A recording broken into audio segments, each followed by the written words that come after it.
وہ نبیوں میں رحمت لقب پانے والا، اسی سے ہے اسلام کا بول بالا۔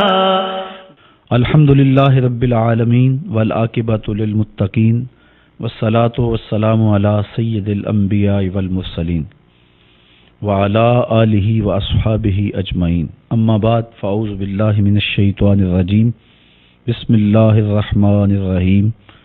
ان اللہ وملائکتہ یصلون علی النبی یا ایھا الذین آمنوا صلوا علیہ وسلموا تسلیما۔ الصلاۃ والسلام علیک یا رسول اللہ وعلی آلک واصحابک یا محبوب رب العالمین۔ تمام حمد و ثنا، تعریف و توصیف اللہ جل مجدہ الکریم کی ذات بابرکات کے لیے، جو خالق کائنات بھی ہے اور مالک شش جہات بھی۔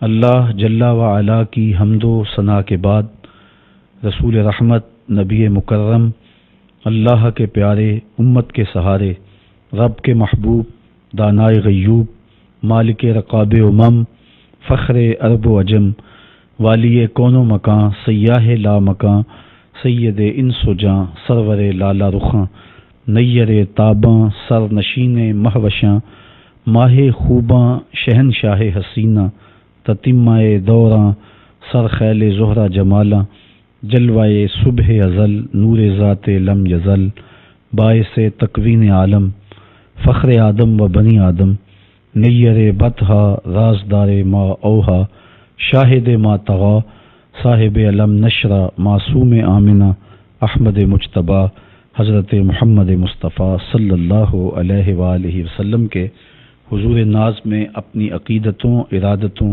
اور محبتوں کا خراج پیش کرنے کے بعد، عالی مرتبت محتشم سامعین، السلام علیکم ورحمۃ اللہ وبرکاتہ۔ حضور علیہ السلام کی جلوہ گری سے قبل پوری دنیا کے اندر جو سب سے پسا ہوا طبقہ تھا وہ غلاموں کا طبقہ تھا۔ غلام کی کوئی حیثیت اور کوئی اوقات نہیں تھی، بلکہ جانوروں سے بدتر غلام سمجھے جاتے تھے۔ غلام اپنے آقا کا جوتا بغیر اذن کے دھوپ سے اٹھا کے چھاؤں میں رکھ دے تو بگڑا ہوا آقا غلام کو اس بات پر بھی سزا دینا چاہتا تو اس کو یہ حق حاصل تھا۔ غلام لاکھ کہے کہ میں نے جوتا دھوپ سے اٹھا کے چھاؤں میں اس لیے رکھا ہے کہ دھوپ میں خراب ہو رہا تھا، لیکن آقا اس کی اس دلیل کو ماننے کے لیے آمادہ نہیں تھا، اس لیے کہ غلام کے نہ کوئی حق ہیں اور نہ اسے صاحب بصیرت سمجھا جاتا ہے۔ اقبال نے کہا تھا، غلامی کیا ہے ذوق حسن و زیبائی سے محرومی، جسے زیبا کہیں آزاد بندے ہیں وہی زیبا، بھروسہ کر نہیں سکتے غلاموں کی بصیرت پر کہ دنیا میں فقط مردان حر کی آنکھ ہے بینا۔ غلام آقا سے اتنا حق بھی رکھنے کا روادار نہیں تھا۔ اس کی ذلت، اس کی پستی، اس کی زبوں حالی، اس کی رسوائی کی کہانیاں تاریخ میں جگہ جگہ پھیلی ہوئی ہیں۔ یہ تو میرے حضور تشریف لائے، غلاموں کی آزادی کا مجدہ جاں فضا ملا۔ آپ جانتے ہیں حضور جب پیدا ہوئے تو باپ کا سایہ سر پہ نہیں تھا۔ حضور علیہ السلام کی ولادت باسعادت پر سویبہ نامی لونڈی نے اپنے آقا ابو لہب کو جا کے خوشخبری دی کہ تیرے مرحوم بھائی کے گھر میں بیٹا ہوا ہے، تو اس نے خوشی سے انگلی کے اشارے سے اسے کہا کہ جا تو آزاد ہے۔ اب سویبہ آزاد ہو گئی اور ابو لہب کو اس کے فوائد بھی پہنچے، یہ ایک الگ مضمون ہے، لیکن میں یہاں آپ کی توجہ اس طرف دلانا چاہتا ہوں کہ میں آپ کی توجہ اس طرف دلانا چاہتا ہوں کہ حضور دنیا پر تشریف لائے، غلامی کی زنجیریں ٹوٹنے لگیں، دنیا کو آزادی ملنے لگی، اور میرے اور آپ کے آقا و مولا نے جو ہمیں شریعت دی اس میں روزہ توڑنے کے کفارے میں غلام آزاد کرنے کی ترغیب دی، قسم توڑنے کے کفارے میں غلام آزاد کرنے کی ترغیب دی، ہمیں کفارہ زہار میں غلام آزاد کرنے کا حکم دیا، ہمیں اور بھی مواقع پر غلام آزاد کرنے کی ترغیب دی۔ بلکہ حضرت سیدنا ابو ہریرہ رضی اللہ تعالی عنہ سے مروی ہے کہ جو شخص غلام آزاد کرے، اللہ غلام کے ہر عضو کے بدلے آزاد کرنے والے کے ایک ایک عضو کو جہنم کی آگ سے آزاد کر دیتا ہے۔ تو اس کے نتیجے کے اندر غلاموں کو آزاد کرنے کا رواج پیدا ہوا۔ حضرت سیدہ عائشہ رضی اللہ تعالی عنہا 67 غلام آزاد کیے ہیں اپنی زندگی میں۔ حضرت عباس بن عبد المطلب رضی اللہ تعالی عنہ نے 70 غلام آزاد کیے۔ حکیم بن حزام نے 100 غلام آزاد کیے، اور حضرت عبد الرحمن بن عوف رضی اللہ تعالی عنہ نے اپنی زندگی کے اندر 30,000 غلاموں کو آزاد کیا۔ حضرت عبداللہ ابن عمر رضی اللہ تعالی عنہ نے 3,000 غلاموں کو آزاد کیا۔ تو اس طرح غلاموں کی آزادی کا رواج پیدا ہوا۔ حضرت سیدنا صدیق اکبر رضی اللہ تعالی عنہ نے کثرت کے ساتھ غلاموں کو آزاد کیا ہے۔ جب تک غلام موجود رہے تو ان کی خوراک، ان کی ضروریات کو پورا کرنا، ان سے ان کی استطاعت اور طاقت کے مطابق کام لینا، اور ان کو جو خود پہنتے ہو، جو خود کھاتے ہو، جو خود پیتے ہو، اس طرح کھلانا، اس طرح پلانا، اس طرح ان کو پہنانا، اس کی ترغیب دی۔ بلکہ میرے حضور نے آخری وصیت جو اپنی امت کے نام کی، وصال سے چند ساعتیں قبل حضور علیہ السلام نے اپنی امت کو یہی پیغام دیا، الصلاۃ وما ملکت ایمانکم، نماز اور جو تمہاری ملک غلام اور باندیاں ہیں ان کے بارے میں اللہ سے ڈرنا۔ اور آقا کریم علیہ السلام نے نہ صرف غلاموں کو آزاد کرنے کی ترغیب دی، نہ صرف غلاموں کے حقوق متعین کیے، غلاموں کو حضور علیہ السلام نے عزت نفس دی اور انہیں غلام کہنے سے، عبد کہنے سے منع کیا۔ انہیں بھائی کہو، انہیں دوست کہو، اور ان کے ساتھ اس نے سلوک سے پیش آؤ۔ حضور نبی رحمت صلی اللہ علیہ وآلہ وسلم کے غلام ہیں حضرت زید بن حارثہ رضی اللہ تعالی عنہ۔ یہ حضرت خدیجۃ الکبریٰ کی جانب سے حضور کی ملک میں آئے، انہوں نے اپنا سب کچھ حضور کے لیے پیش کر دیا، تو یہ غلام بھی حضور کی ملک میں آئے۔ ان کے والد گرامی کو پتہ چلا کہ میرے بیٹے ان کے پاس ہیں، تو وہ وہاں سے اپنے ملک سے سفر کرتے ہوئے حضور علیہ السلام کے پاس مکۃ المکرمہ میں پہنچے۔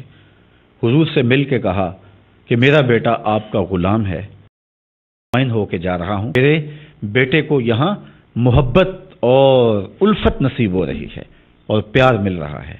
تو حضور علیہ السلام نے جو حسن سلوک کیا، جو محبت دی، آپ نے ابھی سنا کہ غلام آقا کا جوتا دھوپ سے اٹھا کے چھاؤں میں رکھ دے تو آقا اس پہ بھی کوڑے برساتا کہ تیری خوئے غلامی بدل رہی ہے، تیری اوقات تبدیل ہو رہی ہے، تو بھول گیا ہے کہ میں کون ہوں اور تو نے مجھے پوچھا کیوں نہیں ہے۔ جو غلام آقا کا جوتا بغیر اذن کے چھو نہ سکے، دو جہاں کا امام جب معراج پہ جلوہ گر ہوتے ہیں تو واپس تشریف فرما ہوئے تو حضور نے فرمایا، بلال تو کون سا نیک عمل کرتا ہے، میں نے جنت میں تیرے قدموں کی آہٹ سنی ہے۔ کیا خیال ہے اس ایک جملے نے دور غلامی کی تھکن اتار نہیں دی ہوگی اور بلال فرش اٹھ کے فراز عرش پہ نہیں پہنچ گیا ہوگا؟ جو غلام آقا کا جوتا بغیر اذن کے چھو نہ سکے، اس کو دو جہاں کا سردار کہہ رہا ہے کہ میں نے تیرے قدموں کی آہٹ کو جنت میں سنا ہے۔ اور اسی تعلیم کا نتیجہ ہے کہ بلال حبشی رضی اللہ تعالی عنہ جب حضور کے وصال کے بعد شہر مدینہ چھوڑ جاتے ہیں، چونکہ اس شہر میں جب وہ اذان دیا کرتے تھے رخ محبوب سامنے ہوتا تھا۔ اقبال کہتا ہے، اذان ازل سے تیرے عشق کا ترانہ بنی، نماز تو اس کی دید کا ایک بہانہ بنی، ادائے دید سراپا نیاز تھی تیری، کسی کو دیکھتے رہنا نماز تھی تیری۔ اب جب رخ محبوب نگاہوں سے اوجھل ہو گیا تو حضرت بلال کا اس شہر نور میں دل نہیں لگتا۔ حضور کے وصال کے بعد حضرت ابو بکر رضی اللہ تعالیٰ عنہ سے کہا کہ تم نے مجھے لوجہ اللہ آزاد کیا تھا نا؟ انہوں نے کہا بالکل۔ تو کہا کہ آپ مجھے اب پابند نہیں کر سکتے یہاں رکھنے کے، آپ مجھے یہاں رکھنے کے لیے پابند نہیں کر سکتے، اور آپ شام چلے گئے، داریہ میں سکونت اختیار کی۔ ایک مرتبہ حضور خواب میں ملے اور فرمایا ما حاضل جفت یا بلال، بلال یہ کیا بے وفائی ہوئی، یار ہو کے ملنے بھی نہیں آتے ہو۔ ابن عساکر نے لکھا پھر دن رات سفر کرتے ہوئے مدینہ المنورہ پہنچے، اور جو ہی اس شہر نور میں پہنچے تو امیر المومنین مسجد نبوی سے نکل کر کے حضرت بلال کا استقبال کرتے ہیں اور کالے رنگ کا ہاتھ چومتے ہیں اور کہتے ہیں یا بلال انت سیدنا و مولانا، بلال تو میرا آقا بھی ہے، تو میرا مولا بھی ہے۔ جو غلام آقا کے ساتھ بیٹھ نہیں سکتا تھا، امیر المومنین کھڑا ہو کے اس کا استقبال کر رہا ہے، پستیوں سے اٹھا کے اوج ثریا کی بلندیوں تک پہنچا دیا اور عزتوں کی اس مسند پہ بٹھایا کہ زمانہ اشش کر اٹھا۔ فتح مکہ کے دن حضور علیہ السلام کا ردیف حضور کا نواسا نہیں تھا، کسی قریشی سردار کا بیٹا نہیں تھا، کسی انصاری سردار کا فرزند نہیں تھا۔ تاریخ پڑھیں، اس فتح کے دن حضور علیہ السلام نے اپنے ساتھ جس کو سوار کیا تھا وہ غلام زادہ حضرت اسامہ بن زید رضی اللہ تعالیٰ عنہ تھے۔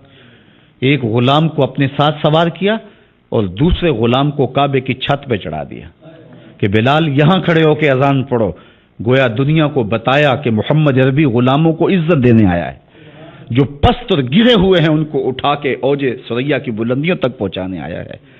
تو آج غلام دنیا کے اوپر اس روپ کے اندر موجود نہیں، غلامی ختم ہو گئی، یہ عطا ہے مصطفیٰ جان رحمت کی۔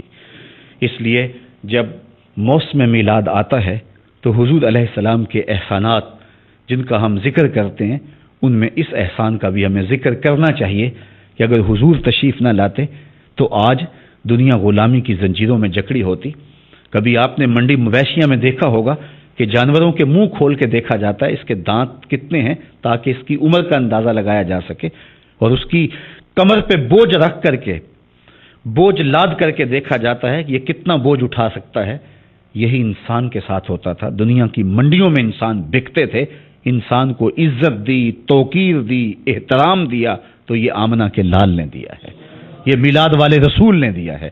اس لیے ہم دم دم نام حضور کا پکاریں گے، اٹھیں گے تو نام حضور کا لیں گے، بیٹھیں گے تو نام حضور کا لیں گے۔ ایک تو ہی ہوتے ہیں میری آساں دا سہارا، دس کنوں کراں جے تینوں نہ کراں یاد۔ وآخر دعوانا ان الحمدللہ رب العالمین۔ وہ نبیوں میں رحمت لقب پانے والا اسی